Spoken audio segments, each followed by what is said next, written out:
इस कार्यक्रम के पुण्यार्जक हैं श्री अरुण कुमार जैन, श्रीमती शशि जैन, अभिषेक जैन, अभिनव जैन, रैना जैन, आन्या जैन, मेरठ, उत्तर प्रदेश। ज्ञान और विद्या के सागर पूज्य गुरुवर अपने असीम अथाह समीचीन ज्ञान के द्वारा हम अज्ञानी जीवों के अंतरंग को सदा सम्यक्त्व से प्रकाशित करते रहें। इन्हीं भावनाओं के इच्छुक गुरुवर के पावन पवित्र चरणों में कोटि कोटि नमोस्तु। ओम नमः सिद्धेभ्यः। ओम नमः सिद्धेभ्यः।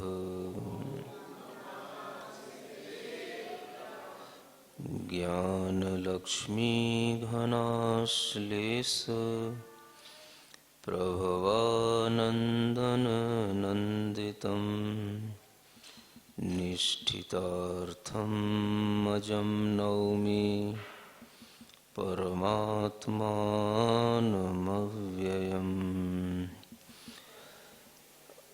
देवादिदेव आदिम तीर्थंकर श्री ऋषभनाथ भगवान की, देवादिदेव श्री पार्श्वनाथ भगवान की, देवादिदेव श्री वर्धमान महावीर भगवान की, आचार्य गुरुवर श्री विद्यासागर जी महाराज की, आचार्य शुभचंद्र विरचित ज्ञानार्णव ग्रंथराज की वाचना,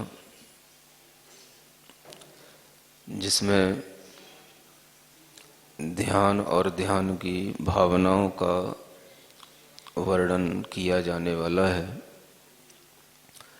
आप लोगों को आर्त ध्यान और रौद्र ध्यान क्या होते हैं इसके विषय में बताया जा चुका है। आगे ध्यान विरुद्ध स्थानों का वर्णन करने के लिए, जिसमें सबसे पहले आचार्य कहते हैं कि जो व्यक्ति धर्म ध्यान करना चाहते हैं उन्हें धर्म ध्यान करने के लिए कुछ अपने अंदर योग्यताओं को धारण करना होगा। धर्म ध्यान करने के लिए भी कुछ योग्यताएं मनुष्य की आवश्यक हैं। धर्म ध्यान वस्तुतः सम्यक दृष्टि जीव से प्रारंभ होता है और ऐसा वह ध्यान करने के लिए कुछ भावनाएं, कुछ योग्यताएं, कुछ मानसिकताएं इस तरीके की तैयार होनी चाहिए कि आप उस धर्म ध्यान में अपना मन लगा सकें।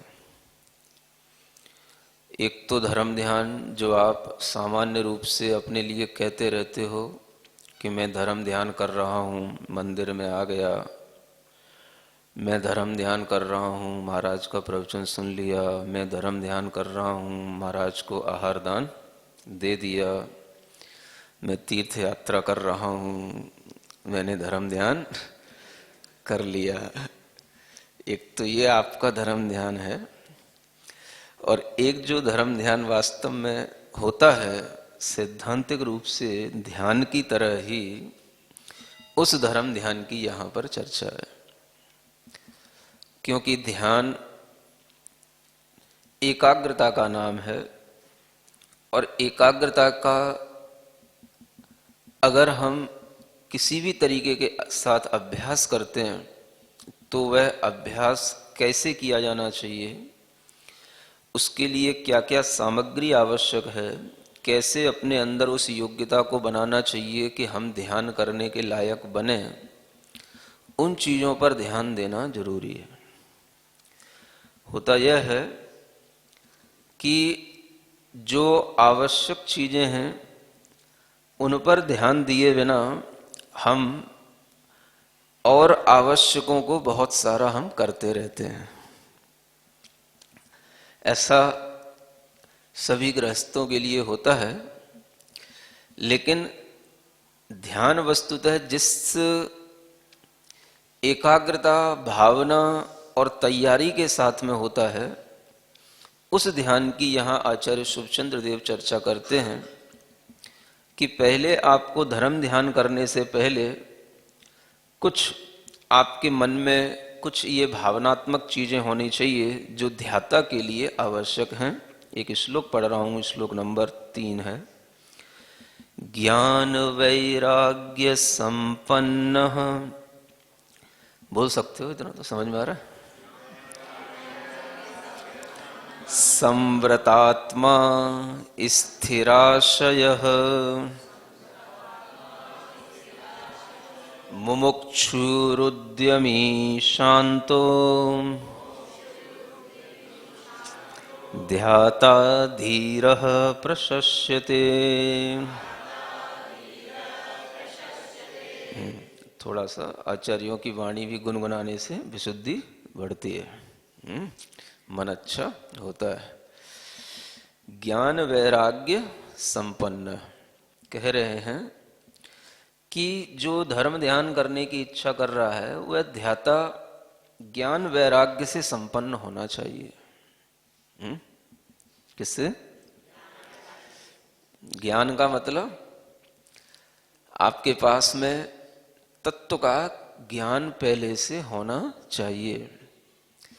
तत्व ज्ञान अगर हमें कुछ ज्यादा नहीं भी आता हो तो कम से कम 12 भावनाओं को तत्व कहा गया है, उस तत्व का ज्ञान भी हमको होना चाहिए। किसको कहा गया तत्व? हाँ, तत्वार्थ सूत्र में जब 9वें अध्याय में 12 भावनाओं का वर्णन आता है तो उसमें अंत में धर्मस तत्वाख्यान चिंतनम ऐसा कहा जाता है। मतलब तत्व हैं ये 12 भावनाएं जो है वो क्या है? हाँ, भावपूर्ण जो चीज होती है वो तत्व कहलाती है। उस भावपूर्ण अवस्था में जो ये 12 भावनाओं का विषय आता है, उन 12 भावनाओं का भी यदि हमारे पास में ज्ञान है तो हम ज्ञानी कहलाएंगे। समझ आ रहा? मतलब कि शुभचंद्र आचार्य देव ने शुरुआत में ही इस ज्ञानार्णव ग्रंथ के प्रारंभ में 12 भावनाओं का वर्णन किया। वो इसीलिए किया कि आपको सब ज्ञान हो जाए, और 12 भावनाओं के माध्यम से अगर आपको जो ज्ञान हो जाएगा वो आपको बिल्कुल सही ज्ञान होगा। अब आप कहोगे कौन सा ज्ञान करें, शास्त्रों का, कौन सा शास्त्र पढ़ें? तो आचार्य कहते हैं कुछ भी पढ़ने की जरूरत नहीं है, सिर्फ 12 भावनाओं का ज्ञान पर्याप्त। अनित्य भावना का ज्ञान करो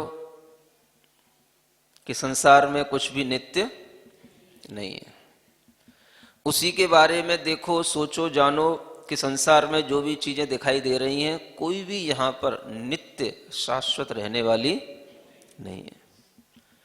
जब संसार में कुछ भी नित्य नहीं है तो हम किसकी शरण में जाएं? किसकी शरण में रह करके हम अपने आप को सुरक्षित महसूस करें? तो आचार्य कहते हैं संसार में कुछ भी शरण के योग्य नहीं है। कोई भी ऐसी चीजें नहीं है जो हमारी हमेशा रक्षा कर सके। तो दूसरी भावना हो गई अशरण भावना। फिर आचार्य कहते हैं संसार का स्वरूप देखते रहो, जानते रहो। संसार में जितने भी जीव हैं सब 4 गतियों में आवागमन कर रहे हैं, इसी का नाम संसार है। और उन 4 गतियों में अपना जन्म मरण कर लेते हैं, अपने खाने पीने की थोड़ी बहुत सुविधाएं जुटा करके अपना जीवन जी लेते हैं, उसी में खुश हो लेते हैं, आखिर मर जाते हैं, सब छोड़ के चले जाते हैं, दूसरी गति में फिर जन्म ले लेते हैं। इस तरीके से संसार चलता रहता है। संसार को जानो सही ढंग से, इसका नाम संसार भावना का तत्व ज्ञान है। क्या समझ आ रहा है? फिर आचार्य कहते हैं जब संसार में ये देख ही रहे हो कि कुछ भी नित्य नहीं, कुछ भी शरण नहीं, सब आवागमन में लगे हुए हैं, कोई जन्म ले रहा है, कोई मरण कर रहा है, कोई रोगों से दुखी है, कोई बुढ़ापे से दुखी है, तो ऐसे संसार में अब क्या है तुम्हारा? तुम कौन हो? जो जीव इस तरह से मरण कर रहा है, जन्म ले रहा है, उस जीव के बारे में सोचो जो अकेला ही आता है, अकेला ही जाता है। तो इसका नाम है एकत्व भावना। सुन रहे हो? कितनी बार सुनाओ, कोई फर्क नहीं पड़ता आप लोगों को। जब जीव एकाकी है, एक है, अकेला है, तो उसके साथ में जो चीजें हैं मृत्यु के बाद जो छूट जाती हैं वो सब उससे क्या है? अन्य है। सब देखने में आ जाता है।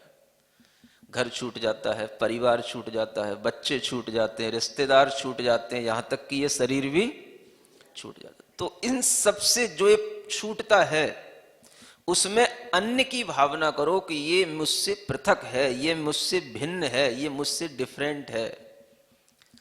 उसमें एक पने की भावना मत करो, उससे अनन्य पने की भावना करो। ये सबसे बड़ा तत्व ज्ञान है। क्या सुन रहे हो? आजकल के ज्ञानियों को ये कहोगे कि ये तत्व ज्ञान होता है तो उनके तो गले ही नहीं उतरेगा।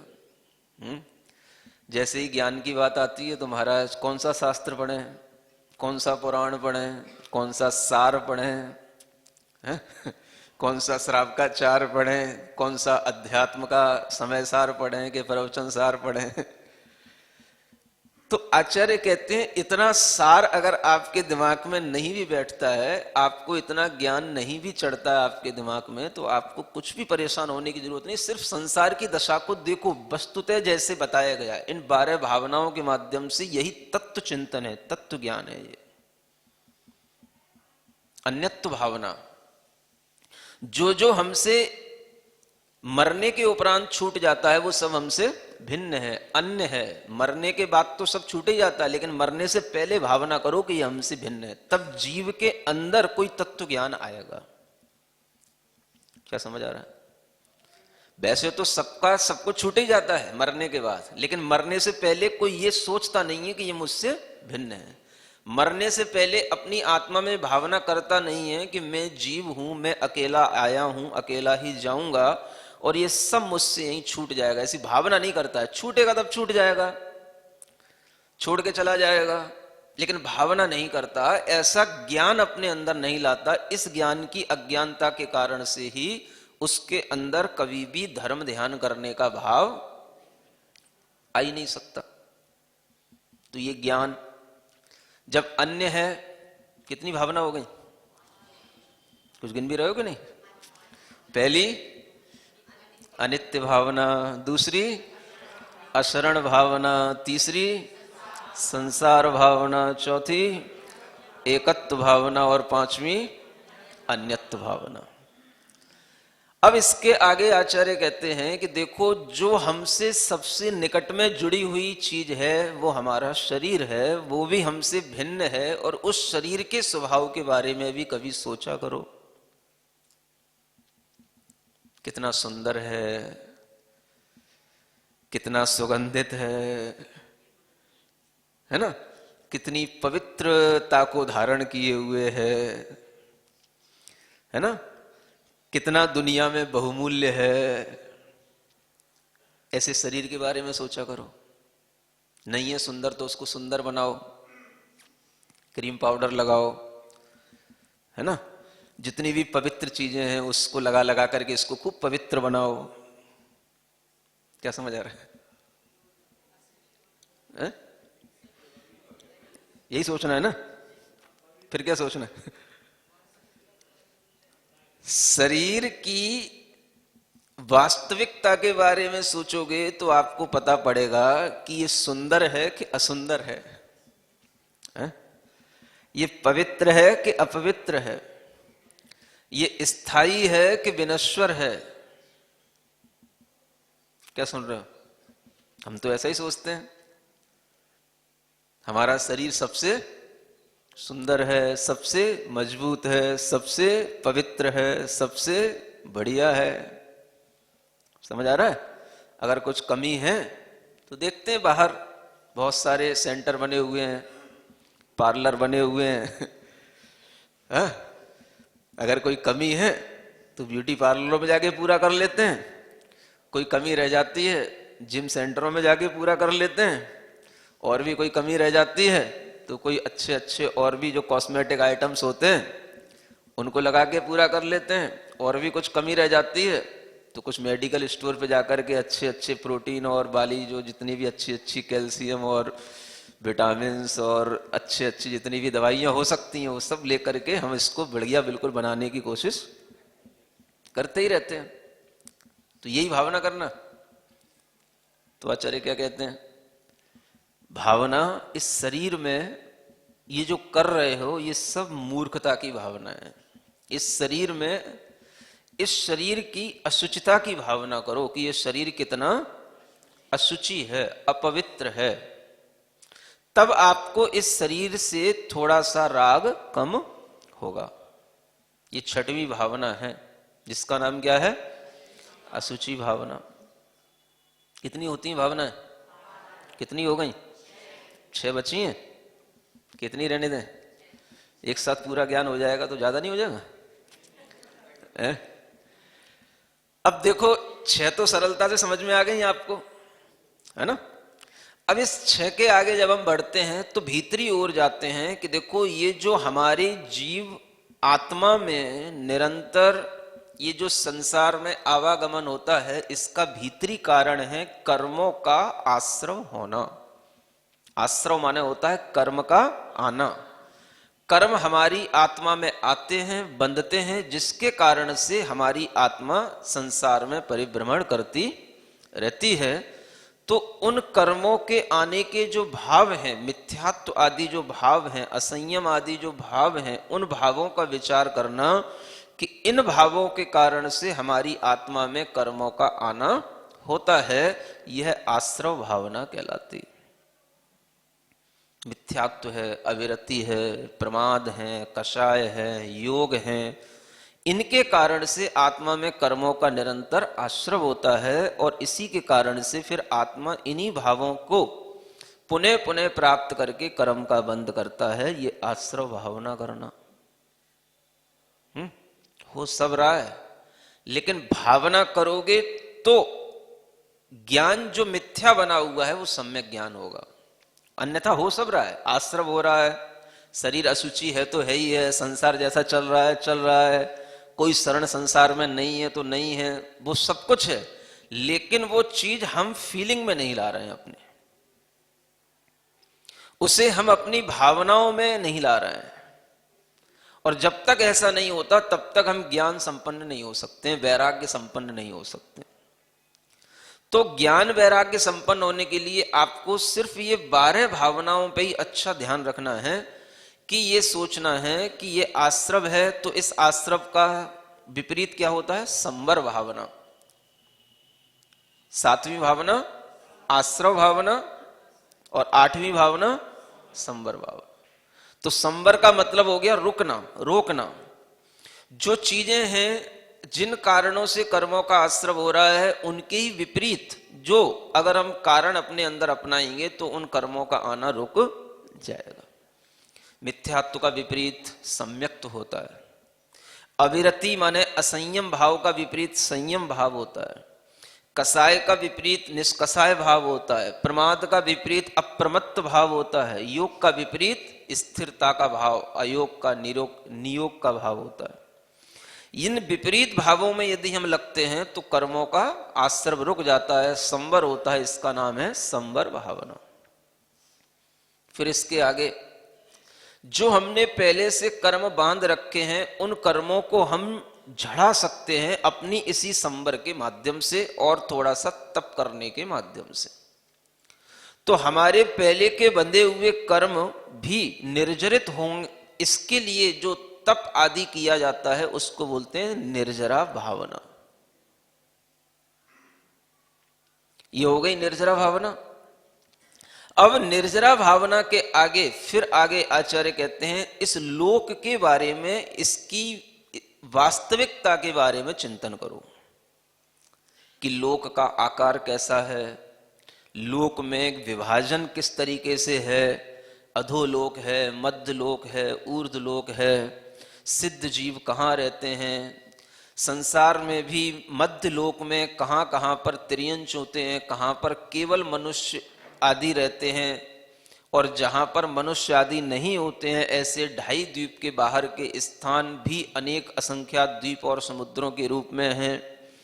इन सब के बारे में आप जो वास्तविकता के साथ चिंतन करोगे तो आपको पता पड़ेगा कि इस लोक में जो 6 द्रव्य भरे हुए हैं ये हमेशा बने रहते हैं, इनको कोई बनाने वाला नहीं, कोई मिटाने वाला नहीं। हर जीव अपने ही कर्मों के कारण से स्वयं भ्रमण करता है, तो हमें अपने ही जीवात्मा के लिए सोचना है कि इस संसार में उसे कौन सी जगह पर रखना है। 4 गतियों की नरक गति में रखना है उसको अपने को, कि त्रियंच गति में बनाए रखना है, कि मनुष्य गति में बनाए रखना है, कि देव गति में बनाए रखना है। इसके अलावा कोई 5वीं जगह तो है ही नहीं है? इन चारों गतियों के अलावा भी एक गति है जिसको बोलते हैं पंचम गति, माने सिद्ध गति, जहां पर ही यह आत्मा सुखपूर्वक स्थिरता के साथ शुद्ध दशा में रहता है। तो ऐसे लोक के बारे में विचार करने का नाम है लोक भावना। ठीक है। अब इस लोक में और चीजें देख लो कि कितनी कितनी चीजें हमें दुर्लभता से प्राप्त हुई हैं और कितनी चीजें हमें दुर्लभता से आगे भी प्राप्त होंगी।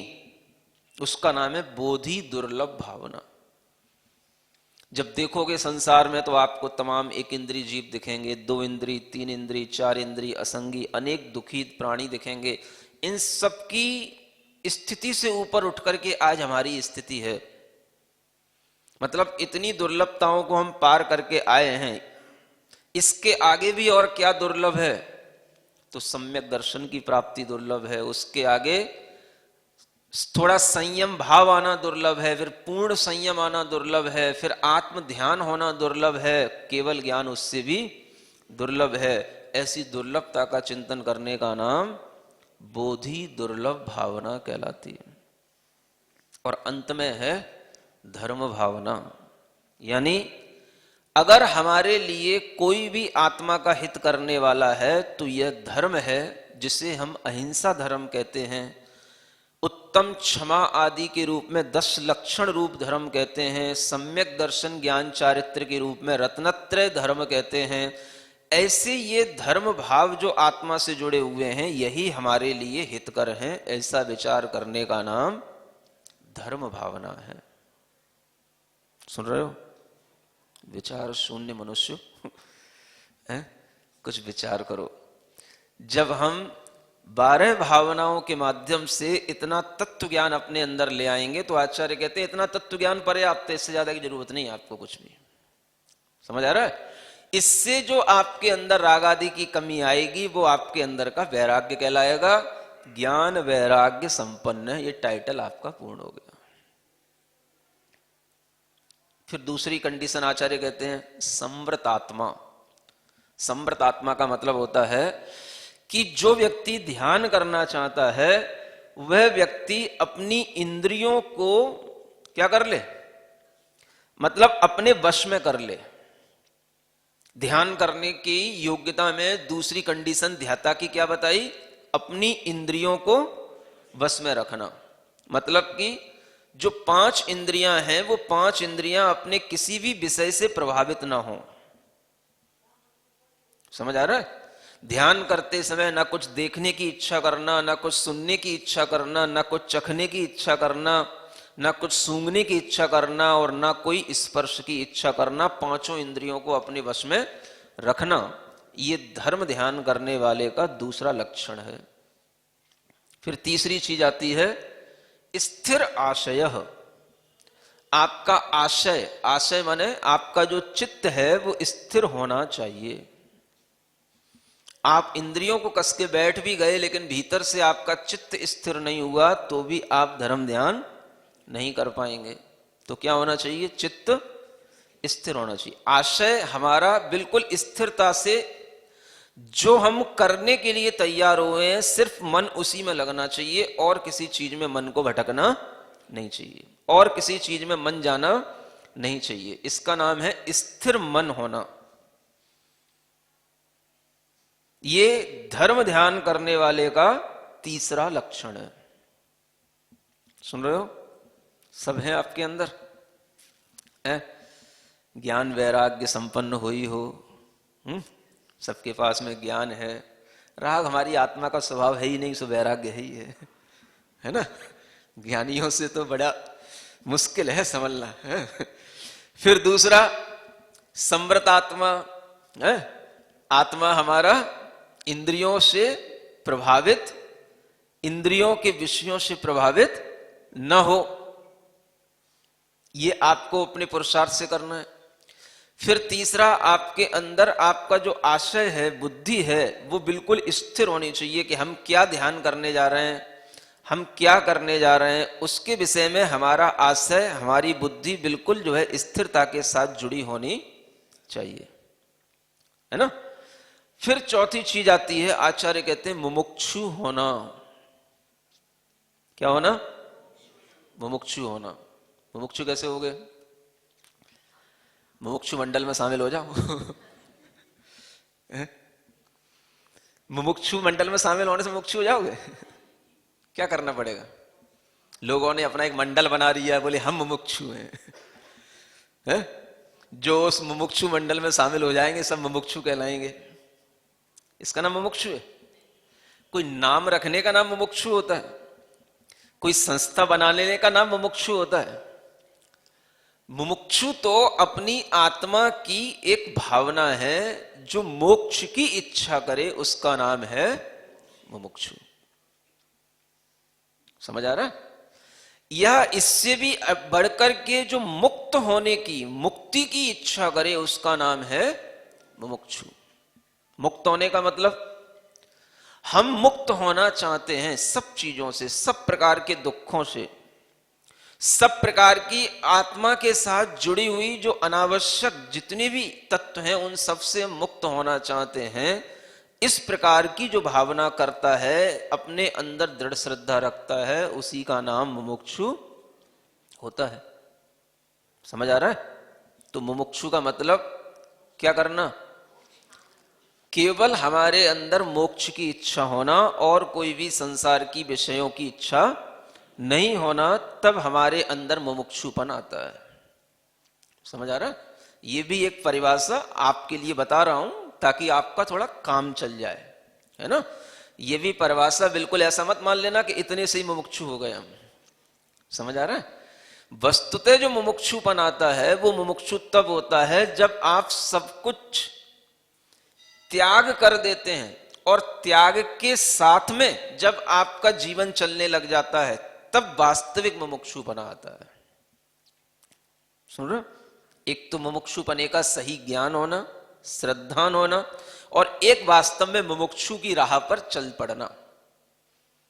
सब कुछ छोड़ करके, घर परिवार, धन वैभव, वस्त्र आडंबर, सब छोड़ करके मोक्ष की राह पर चल पड़ना, वो सच्चा मुमुक्षु कहलाता है। सुन रहे हो?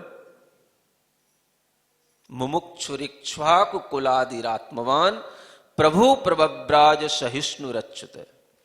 आचार्य समंतभद्र महाराज भगवान आदिनाथ को मुमुक्षु कह रहे हैं, मुमुक्षुरिक्ष्वाकु कुलादिरात्मवान। लेकिन वो कब कह रहे हैं? जब हे प्रभु आप प्रबब्राज, जब आप दीक्षा ले लिए।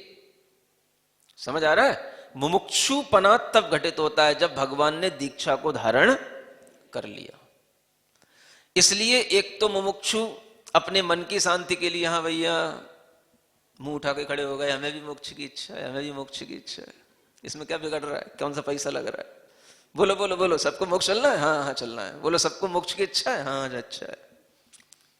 तो सब मुंह उठा के खड़े हो गए, हमें भी मोक्ष जाना है, हो गए मुमुक्षु। इतने मात्र से मुमुक्षु नहीं होते। भीतर से हमारे अंदर ऐसा ज्ञान वैराग्य भी होना चाहिए, मोक्ष की हमारे अंदर एक ललक होनी चाहिए, संसार के सब परिग्रह को छोड़ने की हमारे अंदर एक बहुत अच्छी भावना होनी चाहिए। तब हमारे अंदर वो मुमुक्षुपना श्रद्धा रूप में और ज्ञान रूप में घटित होगा। नहीं तो वो श्रद्धा में भी सही रूप से मुमुक्षुपना हमारे अंदर घटित नहीं होगा, क्योंकि हमने तो उसको केवल अपने नाम से जोड़ लिया, टाइटल से जोड़ लिया।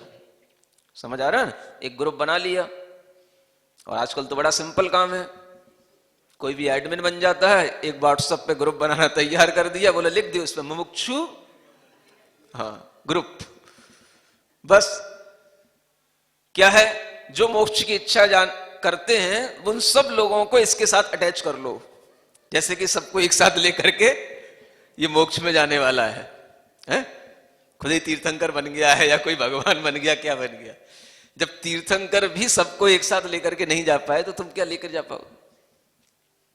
तो हर आदमी के अंदर ये ज्ञान होना चाहिए कि केवल मोक्ष की इच्छा जो है वो इच्छा वास्तविक नहीं होती है।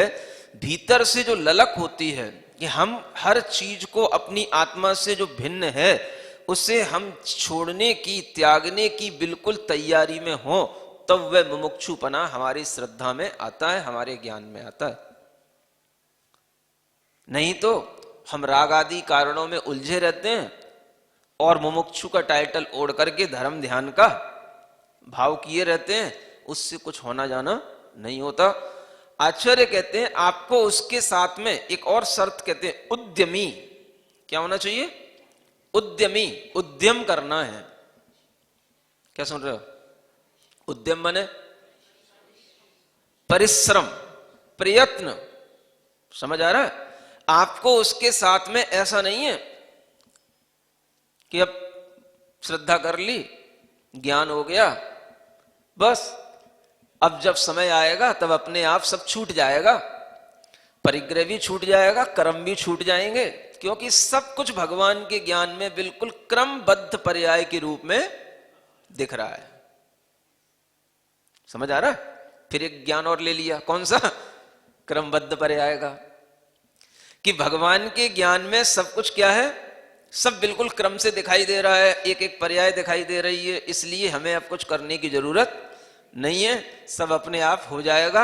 और वह क्रमबद्ध पर्याय को लेकर के बैठ गया तो अब उसके अंदर किसी भी प्रकार का कोई भी प्रयत्न करने का, आत्महित के लिए प्रयत्न करने का भाव नहीं है, बाकी अब संसार के सब काम को करने का प्रयत्न करेगा। क्या समझ आ रहा है? कई लोग पूछते रहते हैं महाराज ये क्रमबद्ध पर्याय क्या होती है? ये क्रमबद्ध पर्याय की चर्चा, जिन्हें अभी ABCD नहीं आती धर्म की, वो भी कहां से क्या सुन लेते समझ ही में नहीं आता। अब जिसको कोई भी ना तो द्रव्य मालूम, ना गुण मालूम, ना पर्याय मालूम, ना पर्याय की डेफिनेशन मालूम, वो जब हमसे पूछे कि क्रमबद्ध पर्याय महाराज क्या होती है, तो हम उसको क्या समझाएं? कोई एक लाइन में समझाने वाली चीज है क्या? क्या मतलब है क्रमबद्ध पर्याय? ऐसे शब्द जिसका कि पूरे जिनागम में कहीं कोई उल्लेख नहीं है, उन शब्दों को लाकर के सामने रख करके लोगों को कंफ्यूज किया जाता है। क्या सुन रहे हो? जो चर्चाएं आचार्यों ने कभी की नहीं, जो चर्चाएं कभी शास्त्रों में आई नहीं, उन चर्चाओं को सामने लाकर के अपने आप को ज्ञानी बनाने में लोग लगे हुए हैं। हम आपसे कह रहे हैं कि हम आपको क्या समझाएं क्रमबद्ध पर्याय के बारे में, आपको समझने की क्षमता ही नहीं रखते हो, कुछ लायक ही नहीं हो समझने के। और उस चीज को समझने समझाने की बात की जाए जो चीज आचार्यों ने कही हो, जो चीज आचार्यों के द्वारा लिखी नहीं गई, कहीं शास्त्रों में है ही नहीं, उस चीज का आप लोग इतना बवंडर बना करके सामने रखे हो कि आज हर व्यक्ति को कुछ आए या ना आए, सबसे पहले वो ये सीख लेता है सब कुछ क्रमबद्ध पर्याय के रूप में भगवान के सर्वज्ञ के ज्ञान में दिखाई दे रहा है, इसलिए हमें कुछ भी करने की जरूरत नहीं। अब मोक्ष जब होगा तब हो जाएगा, अपन तो बस सर्वज्ञ भगवान का श्रद्धान करो, इतने ही से काम कर जाएगा। समझ आ रहा है? जबकि ये बातें कहीं भी आचार्यों ने नहीं लिखी। पूरे जिनागम के अंदर क्रमबद्ध पर्याय नाम का कोई शब्द ही नहीं आया कहीं पर भी। समझ आ रहा है? उसका खुलासा हम ज्यादा करने की अभी कोशिश नहीं कर रहे हैं, हम आपको उसमें क्या होता है क्या नहीं होता है, हम उसकी गहराई में नहीं जा रहे। हम कह रहे हैं कि ये जो टाइटल है, ये टाइटल ही नहीं है पूरे जिनागम में कहीं। ज्ञान और विद्या के सागर पूज्य गुरुवर अपने असीम अथाह समीचीन ज्ञान के द्वारा हम अज्ञानी जीवों के अंतरंग को सदा सम्यक्त्व से प्रकाशित करते रहें। इन्हीं भावनाओं के इच्छुक गुरुवर के पावन पवित्र चरणों में कोटि कोटि नमोस्तु। इस कार्यक्रम के पुण्यार्जक हैं श्री अरुण कुमार जैन, श्रीमती शशि जैन, अभिषेक जैन, अभिनव जैन, रैना जैन, आन्या जैन, मेरठ, उत्तर प्रदेश।